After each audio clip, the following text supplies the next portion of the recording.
We gonna start it off like this, man. NBA Youngboy, popping back out one of his rare interviews, sat down with Complex. This was probably the most notable part of the interview. They had some great moments. You know, we found out what Youngboy's original rap name was. I thought that was pretty dope, but this right here has got everybody talking. So pretty much they said he cooked 21 Savage and Young Thug. This is him being asked about After Streets movement, man. Giving back to a lot of youth in different cities that you stopped at. What's your take, because I think you've been early on this, on, you know, 21 Savage had the Fuck the Streets movement that he kind of has been promoting these last... I don't even fuck about that. I am the streets, I love the streets, I come from the streets. I ain't on all that pussy ass shit. But about that, I ain't just like stopped about it. Same shit I've been on, you know? Mm-hmm. Oh no, it's kind of like, I think people kind of confused. It ain't got nothing to really do with toting a gun. Cause I ain't telling you not tote your gun. Mm-hmm. But you ain't gotta have your gun and engage in bullshit. You know? Be violent. Have your shit, cause you love it and cause you wanna protect yourself. Right. You know? So,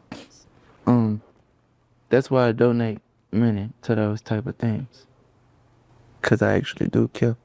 Mm-hmm. A lot of people just be like, I guess confused. I be throwing out mixed signals probably. Yeah, I'm thinking about that. Like, you would never forget about where you came from. Is that how you see the Fuck the Street shit? Is it like you think people are saying fuck where they came from? Man, I don't even got my own. You don't be paying attention to that shit. I just don't care. Yeah. That's real. That's the narrative somebody pushing right now, and I'm pushing my narrative. Tight. I want to get back to the... Respect. That's the narrative they pushing. I'm pushing my own narrative. So listen, man.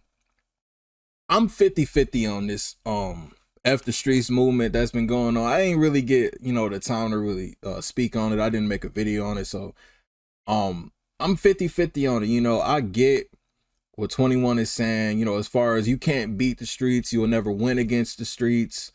But I think it gets lost in translation. You know, we've seen people go against it and kind of interpret it as, you know, like he said, forgetting where you came from.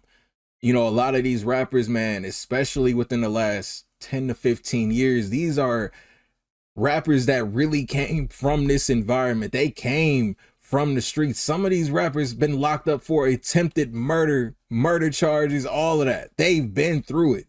These aren't the same industry club generated rappers from, you know, 25 plus years ago. These are actual young men who grew up in such harsh conditions in the streets, and, you know, use the story of them talking about what their experiences in the streets were, and it's made them millions of dollars. It got them, you know, to the next level. So I think it's something that some people will forever hold an appreciation for, because it's their truth. It's what they lived through.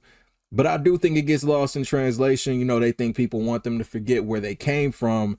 And I guess it kind of depends on how you take it. If you view it from, you know, all that street shit is dead, we too old for it, then yeah, F the streets, right? But if you're looking at it from the perspective that just because you are who you are right now, you need to forget where you came from, erase that part of your life. It's not you now. You up millions of dollars. Forget all the people that you left behind. Forget the people that's still in the streets supporting you. If it's that, then yeah, I'm not going to agree with that. I'm not going to conform to that. I'm hearing YB speak on this that way, and I'm kind of like, damn. I thought, honestly, bro, I thought we was kind of close to seeing Youngboy and 21 kind of rekindle and kind of link back up, you know, considering they ties, but I guess not. But like YB said, though, man, you know, Youngboy, even when they asked him what was going on with like Gunna and Young Thug years ago, you know, he was just, don't care. I mean, at the end of the day, does it really matter? Like, why are we so invested in what other people say? Of course, in the world of content, we talk about it, but in real life, bro, do we really care? Like, if we out here, we got responsibilities, you know, we trying to grow, we got families to take care of, kids to raise, money to make. What another man is saying, you know, is what he's saying. I'm not, it doesn't matter what I say. If he's standing on what he's saying, he's standing on what he's saying. you know, it is cool to see Youngboy like, you know, do these interviews like this. I think this is gonna be a major year for NBA Youngboy. We got the Rolling Loud performance coming, headliner on that. I think is dope. But yeah, I mean, I completely agree with it, man. I feel like it just depends on what perspective you're viewing this from, you know, and just my perspective of it. Like I said, I'm 50-50. I'm neither here or there, you know, like I get the message. I get it. But then again, it's like it could be taken the wrong way. I'm not saying I take it the wrong way because I get it, but it could be taken that way, man. So that was Youngboy's, you know, comments on it. I don't really think, I mean, yeah, him adding that he ain't really with none of that pussy ass shit, like, you know, it could be taken a certain type of way. But of course, some of this stuff is deep rooted. You know, personally, you know, like I said, why being 21 went on record years ago where he stands in the whole situation of, you know, the infamous YB Dirk beef. And I think Youngboy, he is the type to hold some grudges. Like, if it's up, then it's forever stuck. So that could also play the part in his answer here as well. But yeah, man, so that's YB's comments on the F the Streets movement. He ain't with none of that pussy ass shit, man.